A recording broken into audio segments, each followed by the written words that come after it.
तो आज हम लोग पढ़ेंगे रक्त की संरचना, यही हम लोग पढ़ना भी है।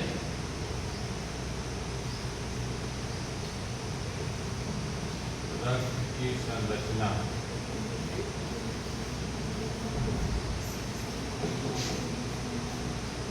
ठीक है। तो रक्त का एक विशेष रिलेशन भी है कि आपके दिमाग में कब आता है कि ये ब्लड है, कैसे आप पहचान जाते हैं कि ब्लड है। बताओ कौन सी ऐसी विशेषता है जो ये कहला देती है कि ये ब्लड है। रेड कलर ही बताता है कि ये रक्त है, तब हम पहचान जाते हैं रेड कलर की वजह से। अब रेड कलर किस कारण है? हीमोग्लोबिन के कारण। तो हीमोग्लोबिन एक प्रोटीन है, हीमोग्लोबिन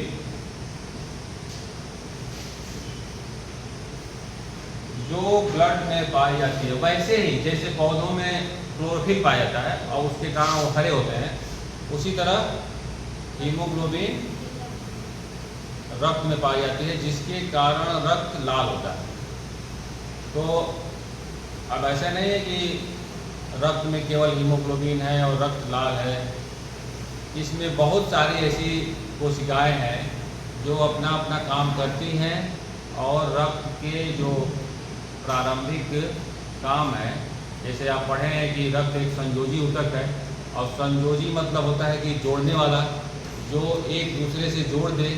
तो ये जोड़ने वाला काम रक्त करता रहता है, मतलब शरीर के सभी भागों को एक जगह से दूसरी जगह जोड़ने की क्रिया रक्त हमेशा करता रहता है। तो हीमोग्लोबिन के कारण क्या है? ये लाल। अब इसके अलावा क्या क्या रक्त में पाया जाता है, आइए देखते हैं। तो रक्त में सबसे पहले तो आप जानते हैं कि रक्त जो का मीडियम है वो सॉलिड है कि लिक्विड है? लिक्विड है। अब लिक्विड वो कारण है प्लाज्मा के कारण।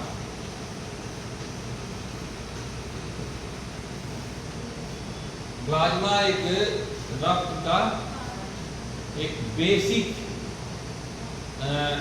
स्टेज है। मतलब आप ऐसे जान सकते हैं कि जैसे कोई इस समय नदी में बाढ़ है कि नहीं, शायद नदी में पानी ऊपर जा रहा है। आप देखिए कि नदी में क्या क्या तैरते हुए जा रहा है। बहुत सारी चीज़ें आ रही हैं, लोहा, लकड़ी, जलकुंभी जा रही है। तो नदी का जो लिक्विड मीडियम है बहुत सारी चीज़ों को धो रहा है। उसी तरह प्लाज्मा जो है ये रक्त का लिक्विड मीडियम या उसको मैट्रिक्स या बेस मीडियम प्रदान करने वाला एक समूह, ये भी समूह है। और प्लाज्मा का समूह है इसलिए क्योंकि इसमें 90% जल और जो 10% बच गया, 10% में प्रोटीन है और कुछ इसमें भोजन भी है। कुछ ऐसी प्रोटीनें हैं जो रक्त को जमने में सहायता करती हैं, कुछ ऐसी प्रोटीन है जो दूसरे जो बाहरी हैं उससे लड़ने में भी सहायता करती है। तो ये 10%। अब कुछ सॉल्ट भी है। सॉल्ट आप समझ रहे हैं ना? ये 10% में बहुत सारी चीजें मिलेंगी। तो प्लाज्मा भी एक समूह है। अब ये रक्त का 65%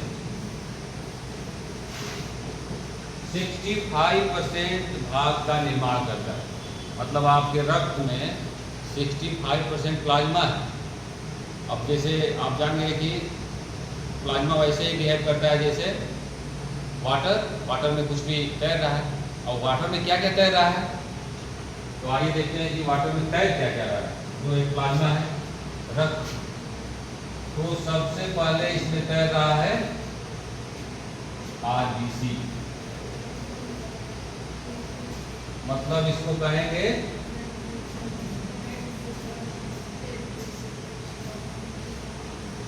क्या कहते हैं, एक तो प्लाज्मा हो गया, तो आरबीसी रेड ब्लड। आरबीसी तो सब समझे हैं कि, और सी का मतलब कार्टोसिल्स।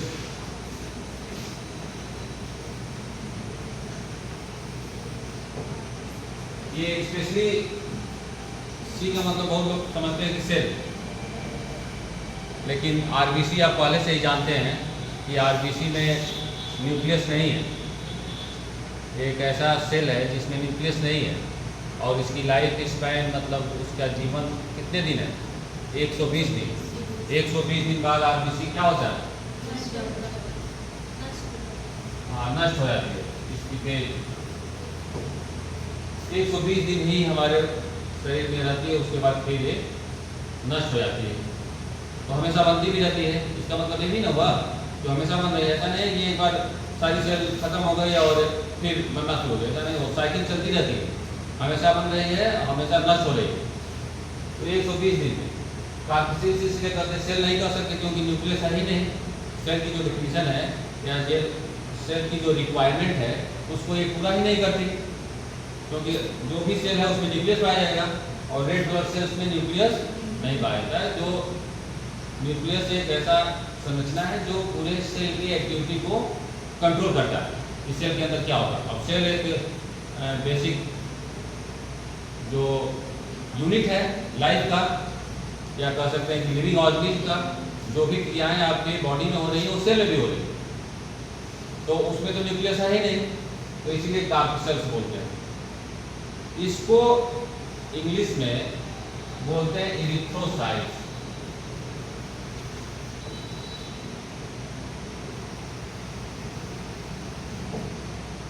इरिथ्रोसाइट्स रेड ब्लड सेल्स को,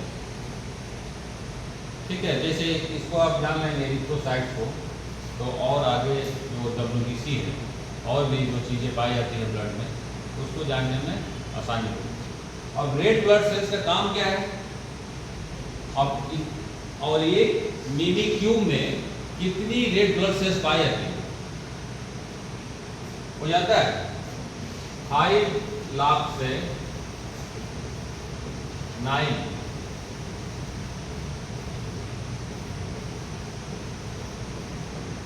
पर मिनी क्यूब इतनी पाई जाती है। आप समझ सकते हैं कि कितने छोटे से स्पेस में इतनी पाई जाती है। इसका शेप इस तरह से होता है,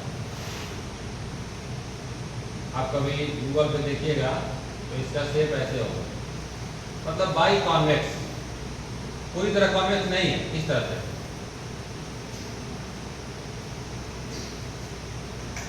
क्योंकि इसमें पाई जाती है एक प्रोटीन जिसका नाम है हीमोग्लोबिन।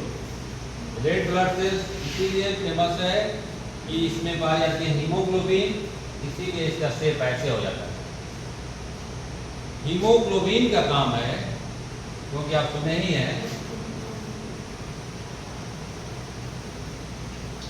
हीमोग्लोबिन में क्या है, इसकी विशेषता क्या है, हीमोग्लोबिन इसमें आयरन। ये ग्लोबिन जो लिखा हुआ है ना, ग्लोबिन एक प्रोटीन है, और हीम एक जो कंपाउंड है वो बना हुआ है आयरन से, Fe। अब इसमें आयरन क्यों दिया गया है, आयरन क्यों दिया गया है बताओ,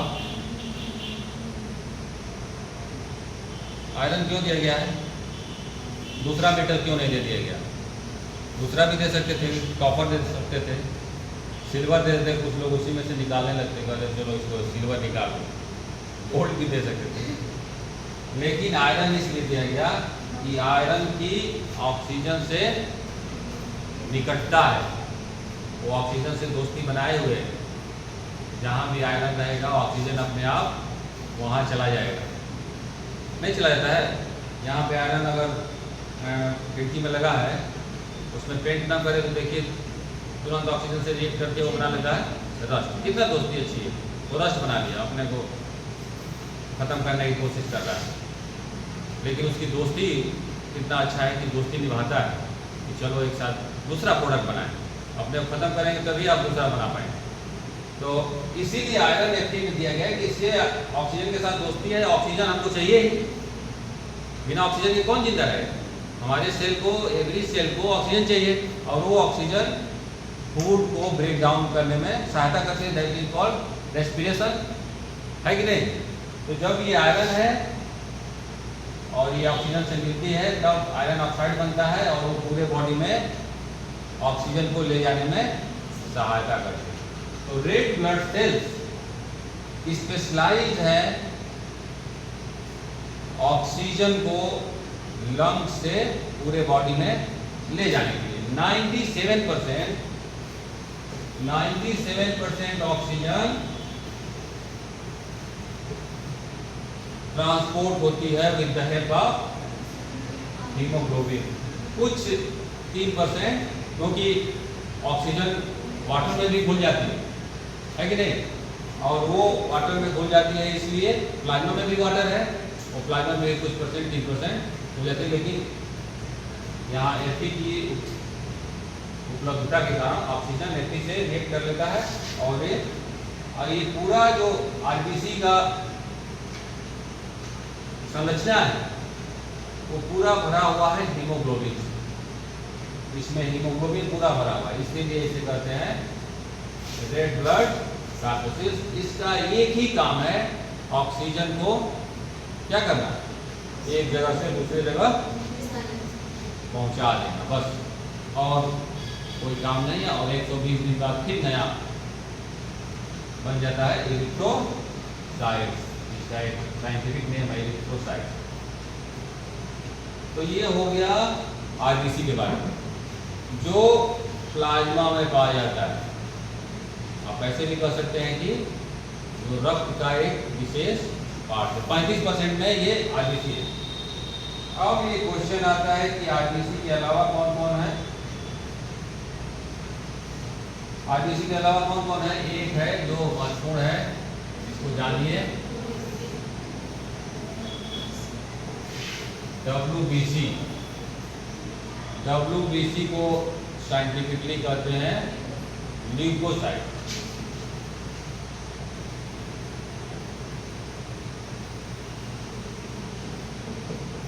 ल्यूकोसाइट। अब इसमें आरबीसी में और इसमें यही डिफरेंस है कि इसमें पाई जाती है न्यूक्लियस, और इसका जो प्राइमरी उद्देश्य है वो है जो कभी, अब कोई बाहर से चीज़ें, हमारे शरीर में बहुत सारी चीज़ें बाहर से जा सकती हैं, सांस लेते हैं उसके थ्रू, खाना खाते हैं उसके थ्रू, कहीं कट गया उसके थ्रू। तो बाहरी चीज़ों को शरीर के अंदर आने से रोकना इसका मेन काम। तो इस काम में जो इन्वॉल्व रहता है उसे क्या कहते हैं, प्रतिरक्षा। वो रक्षा करती है, और बॉर्डर पे नहीं सैनिक खड़े रहते हैं, वो बाहरी लोगों को अंदर आने से रोक रहे हैं नहीं। तो यही काम करती है WBC। WBC प्रतिरक्षा।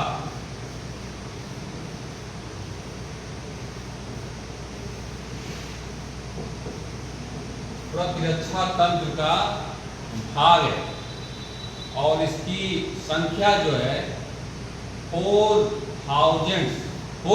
आप समझिए, वहां पे था 5 लाख, ये है 4,000 से 8,000 पर मिली क्यूब पाई जाती है ब्लड में। आप इसका एवरेज निकाल सकते हैं, औसत कितना आरबीसी है और कितना WBC है। आरबीसी ज़्यादा है, तो आरबीसी ज़्यादा है इसीलिए ब्लड क्या दिखाई देता है, रेड कलर। अगर आरबीसी कम रहे तो रेड और वाइट दोनों मिल जाएंगे, उसके बाद दिखाएगा कलरलेस। लेकिन उसमें WBC भी है, WBC कभी दिखाई देती है, नहीं दिखाई देती, कम अमाउंट है, क्योंकि लड़ने के लिए कुछ ही सैनिक की जरूरत है। सब लोग लड़ने चले जाएंगे तो क्या हो जाएगा, वहाँ व्यवस्था फैल जाएगी, बॉर्डर पे सब लोग चले जाएंगे, कुछ लोग लड़ाई लगती है तो अपना राइफल लेके पहुँच गए, तो वहाँ उसके लिए ट्रेनिंग चाहिए ना, बिना ट्रेनिंग के कैसे आप लड़ पाएंगे, तुरंत मार दिए जाएंगे। तो ये सब ट्रेंड है, WBC ट्रेंड है, इनको ट्रेंड किया गया है, इसीलिए कम मात्रा में पाए थे कि इतने में काम चल जाएगा, इतने ही तुम लोग लड़ते रहो। जो अब इसी में जो पावरफुल है, किसी का 4000 है, किसी का 8000 है, जो लड़ने के लिए हमेशा तैयार रहते हैं। 8000 वालों को इन्फेक्शन कम होता है, अब 4000 वालों को ज़्यादा होता है। अब इससे भी हम आप अनुमान लगा सकते हैं कि किसका, डॉक्टर ऐसा करते हैं कि आपकी WBC बढ़ गई है, मतलब शरीर में कोई इन्फेक्शन है। कभी कभी 12 पहुंच गया, 12,000, तो मतलब WBC लड़ने की कोशिश कर रही है, जो इन्फेक्शन है उसको मारने की, इसीलिए वो संख्या बढ़ जाती है इन्फेक्शन के समय। तो ये इतनी संख्या है। अब इसमें भी डिवीज़न है, WBC में भी डिवीज़न है कि अब जो बाहर से आने वाले हैं तो कोई भी आ सकता है, किसी भी जंतु के शरीर में कोई भी इंटर कर सकता है। तो उसको मारने के तरीकों पे, किसको कैसे मारा जाए, उस तरीकों पे ये भी अपना एक रणनीति बनाई, और वो रणनीति के आधार पे इनमें विभाजन है। क्या विभाजन है कि RBC 5 प्रकार की होती है, सुना तुम लोग? एक जो RBC है जिसका नाम है मोनोसाइट, परसेंटेज आप लोग कभी मोनोसाइट शायद 80 to 20% है टोटल WBC की। ये मोनोसाइट की विशेषता है, सबसे बड़ी RBC है, ये डायरेक्ट अटैक करती है, मतलब कोई बैक्टीरिया अंदर चला गया तो डायरेक्ट मारने की कोशिश करेगी, और सबसे बड़ी होती है। और इसके जो पीछे रहती है, डायरेक्ट अटैक के पीछे, उसका नाम है न्यूट्रोफिल्स, सुना है तुम लोग? ये करीब 67%, मतलब सबसे ज़्यादा न्यूट्रोफिल्स पाई जाती है WBC में, सबसे ज़्यादा। और ये डायरेक्ट अटैक में ये भी शामिल है, किसी भी पैथोजन को न्यूट्रलाइज करना है तो न्यूट्रोफिल्स उसमें एक्टिवली पार्टिसिपेट करते हैं। आप कभी देखे होंगे कि इनका जो मोनोसाइट्स न्यूट्रोफिल्स का कुछ ऑर्गन है जो स्टोर करके रखते हैं। ऐसा थोड़ा है कि आप इन्फेक्टेड हुए और बनाने लगे, क्योंकि पैथोजन को पहचानने में भी टाइम लगता है, तो स्टोर करके रखते हैं। स्टोरेशन उसका जगह है गर्दन। कभी कभी आप सुने होंगे कि हमारा टॉन्सिल बढ़ गया, सुने कि नहीं? टॉन्सिल नहीं बढ़ा है, वो जो आप गर्म और ठंडा खाए हैं, उस गर्म ठंडे की वजह से यहाँ की जो ऑर्गन है जो ये स्टोर की हुई है दूसरे को मारने के लिए, वो कंफ्यूज है कि लग रहा है कोई बाहर से आने वाला है जो शरीर को नुकसान पहुंचा जाता है गर्म ठंडा के चक्कर में, और जो बाहर से आने वाला है तो ये सब अपना जो प्रोडक्शन का काम है वो स्टार्ट कर देते हैं, ये स्टार्ट करो। तब यहाँ पे क्या होता है, ये जो लिम्फोसाइट्स है वो बढ़ जाते हैं, ठीक है, जो स्टोर किए हुए हैं। तो तीसरा जो है वो है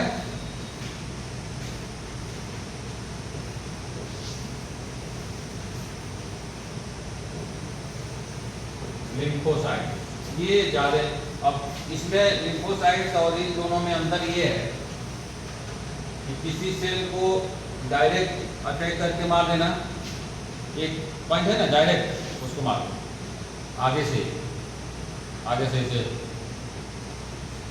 और बहुत लोग ऐसे होते हैं कि अगर कहीं किसी को कुछ हुआ तो वहाँ पे कुछ नहीं बोलेंगे, फिर घर जाएंगे, घर जाके एक बनाएंगे रणनीति, और रणनीति बना के कल मिलेंगे, कल वहाँ मिलेंगे चौराहे पे, और रणनीति बना के अच्छा कल हम इनको बताएंगे। जैसे कुछ लोग हैं, लिम्फोसाइट उसी ग्रुप में आती है। कोई भी अगर पैथोजन आया, इंटर किया, तो उसको पहचानती है। पहचानने के बाद एक बनाती है वो अलग प्रोटीन, ये डायरेक्ट अटैक नहीं करती। आप कभी कभी घाव हुआ होगा, आपको घाव होता है तो आप देखते हैं कि वहाँ पे मवाज बन जाता है कि नहीं? तो मवाज कुछ नहीं है, वो वाइट ब्लड सेल्स ही है। वाइट कलर का वाइट ब्लड सेल्स है जो बाहर से आने वाले जो धूल हैं और उसके साथ जो बाहरी है उसके साथ लड़ते हुए मर गए। और उनमें शामिल कौन है? ये दोनों। लिम्फोसाइट एक स्पेशल, वो सोच के पहचान के उसी के आकार के बनाती हैं, जैसे वहाँ पे लिखा ना बी आगे जो लिखा हुआ है, तो उसके आकार का एक बनाती है TEO, ठीक है, जो उसी में जाके फिट हो जाए। और स्पेशली कोई भी अगर एक्सप्रेशन करना है, मान लो डाइजेशन में स्टार्च को डाइजेस्ट करना है, तो स्टार्च को डाइजेस्ट के लिए टाइलिन फेमस है, टाइलिन ही डाइजेस्ट करेगा।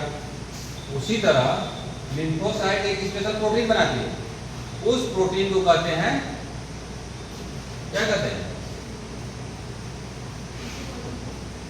एंटीबॉडी। जो बॉडी बाहर से आई है उसका एंटी बना देना।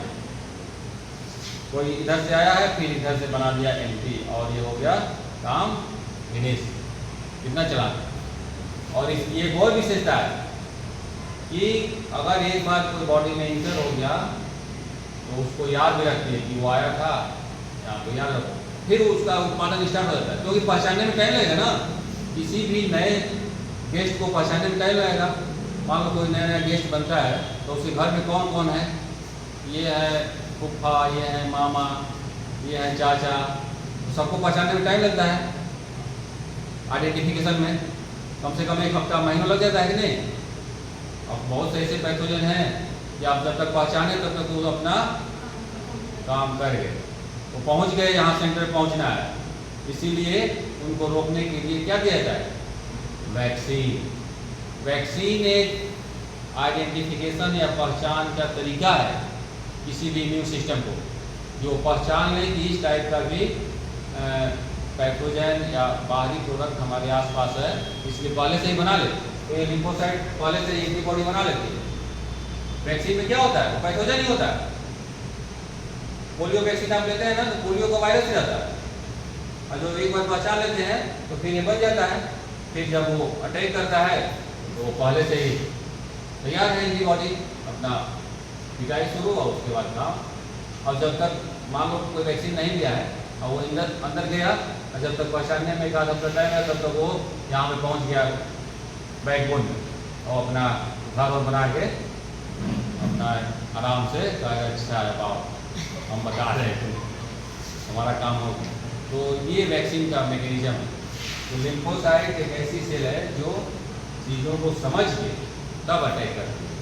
ये सब समझते नहीं है, ये सब डायरेक्ट अटैक करती है। सेल अगर डिस्ट्रॉय नहीं हुई तो फिर इनका काम खत्म। ये बेचारे अपना तो वहीं पे और के अपना काम खत्म कर, तब इसका काम आता है। अच्छा हम आ रहे हैं, वो हम आ रहे हैं, तब इसको बताएंगे। तो लिम्फोसाइट अपना अटैकिंग पोजीशन एंटीबॉडी के थ्रू करती है, और एंटीबॉडी भी इसके तरफ। और इसके बाद है बेसोफिल, जो कभी कभी आप सुने होंगे कि हमको एलर्जी हो गई। एलर्जी सुने ना, इस चीज़ से एलर्जी है। एलर्जी क्या है? एलर्जी मतलब कि आप किसी भी बाहरी पैथोजन से आपका शरीर रिएक्ट कर रहा है, वो समझ रहा है कि कोई शरीर के अंदर आने वाला है, इसलिए वो हाइपर एक्टिव हो जाता है। और हाइपर एक्टिविटी में वो एंटीबॉडी प्रोड्यूस करता है, जिससे और कुछ सेल हैं जो लिक्विड प्रोड्यूस करते हैं, जिससे आपके कुछ सिम्टम अपीयर होते हैं। खुजली होने लगेगी, इस पर चट्टे आ जाएंगे, छींक आने लगेगी, ऐसा होता है कि नहीं?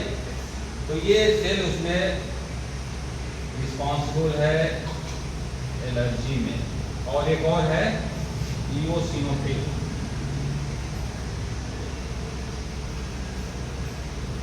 ये एलर्जी के लिए, हाइपर एक्टिव के लिए जानी जाती है। तो ये WBC का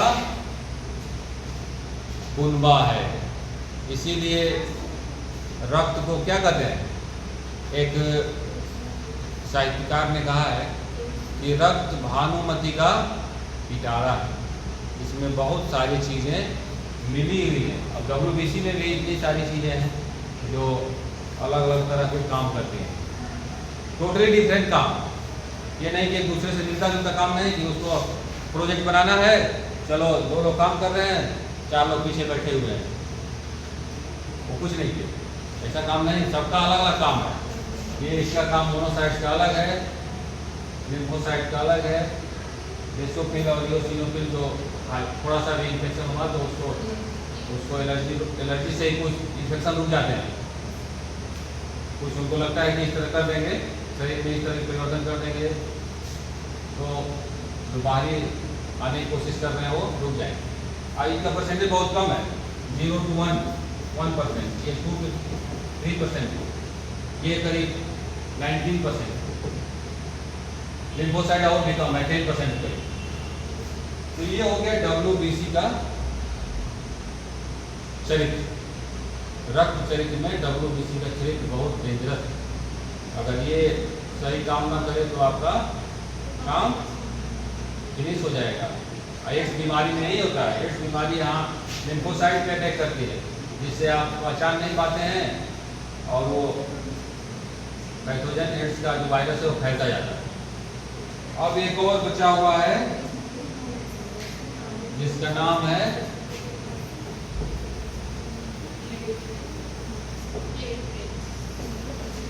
प्लेटलेट्स।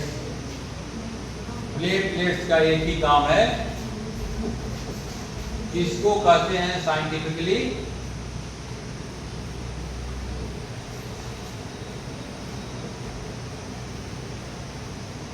और ये होती है 1.5 मिलियन टू 5 मिलियन पर मिली क्यूब। ठीक है, इतना रहना चाहिए, नहीं तो अगर कम हो गया तो फिर आप सही से बैठ नहीं पाएंगे, आपके शरीर में कमजोरी आ जाएगी।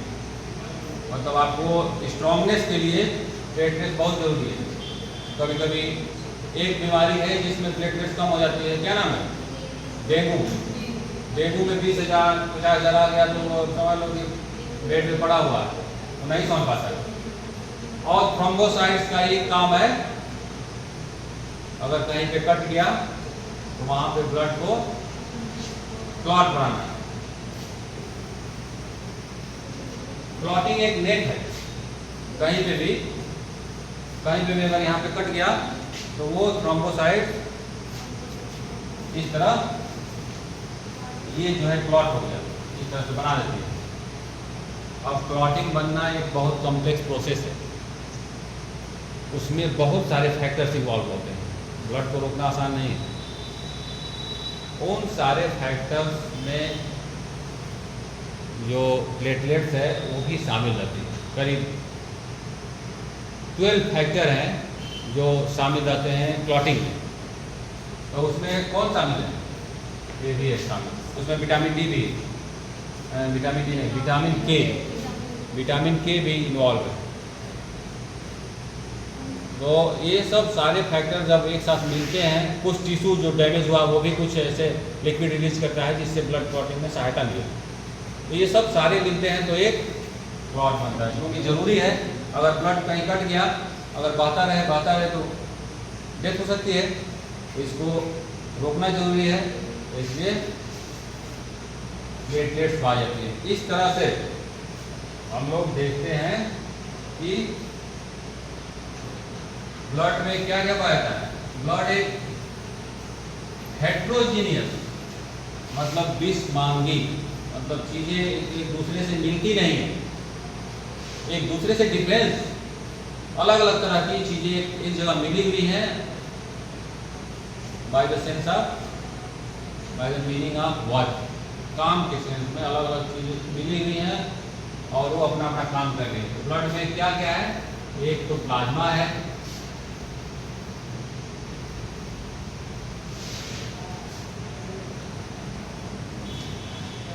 और दूसरा है आरबीसी, तीसरा है डब्ल्यूबीसी और चौथा है प्लेटलेट्स। ये चारों मिलके ब्लड का निर्माण करती है। प्लाज्मा है 65% और आरबीसी डब्ल्यूबीसी है 35%। और चारों एक अलग अलग तरह से अरेंज है इस ब्लड में, और चारों अपना काम कर रहे हैं। ब्लड पूरे बॉडी में रन कर रहा है, हमेशा एवरी टाइम वो रन कर रहा है। और कहीं भी प्रॉब्लम होती है तो जो जिस सेल का काम है वो अपना उसमें काम में लग जाती है। तो ये हो गया ब्लड के बारे में थोड़ी सी जानकारी। आज के लिए इतना ही, फिर हम लोग कल